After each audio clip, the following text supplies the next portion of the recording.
కామవరపుకోట మండలంలో వీరభద్రస్వామి ఆలయ భూ వివాదం కారణంగా రెండు వర్గాల మధ్య ఘర్షణ చోటు చేసుకుంది. ఒక వర్గం ఇంటి ఫర్నిచర్ ఆస్తులు నష్టం జరిగి ముగ్గురు అన్నదమ్ములను తీవ్రంగా గాయపరిచారు. షేక్ అబ్దుల్లా ఫిర్యాదుపై తడికలపూడి పోలీస్ స్టేషన్లో కేసు నమోదు చేసి 13 మందిని అరెస్టు చేసి 14 రోజుల రిమాండ్ పొందారు. ఇతరుల అరెస్టుల కోసం సీసీటీవీ సాక్ష్యాల పరిశీలన జరుగుతోంది. పునరావృతం ఆపేందుకు ప్రత్యేక పర్యవేక్షణ కొనసాగుతోంది.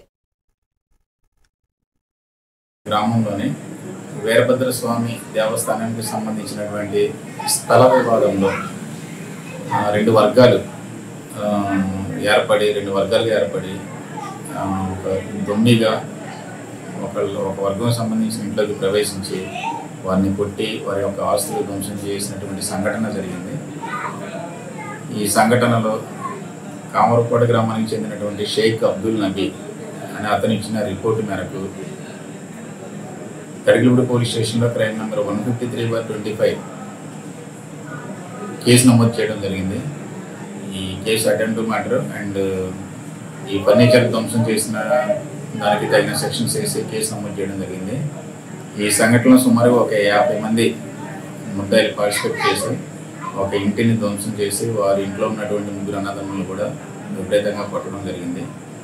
ఆ సంఘటన మేరకు గౌరవనీయులు ఏలూరు జిల్లా ఎస్పీ సార్ గారి ఆదేశాల మేరకు, అదేవిధంగా జంగారెడ్డిగూడెం డిఎస్పీ గారి పర్యవేక్షణలో జంగారెడ్డిగూడెం సిఐ గారు మరియు మేము అందరం కలిసి ఈ సంఘటనకు సంబంధించినటువంటి రికార్డ్ అయినటువంటి దృశ్యాలన్నీ కూడా ఫోన్లో రికార్డ్ అయిన దృశ్యాలు, అదేవిధంగా సీసీటీవీ కెమెరాలో రికార్డ్ అయిన దృశ్యాలు, అదేవిధంగా సాక్షులు డైరెక్ట్గా ఐ విట్నెస్లు ఎవరైతే ఉన్నారో వారి యొక్క విట్నెస్ల ఆధారంగా ఇప్పటికి సుమారుగా 13 మందిని ఐడెంటిఫై చేసి ఆ 13 మందిని కూడా నిన్న అరెస్ట్ చేయడం జరిగింది.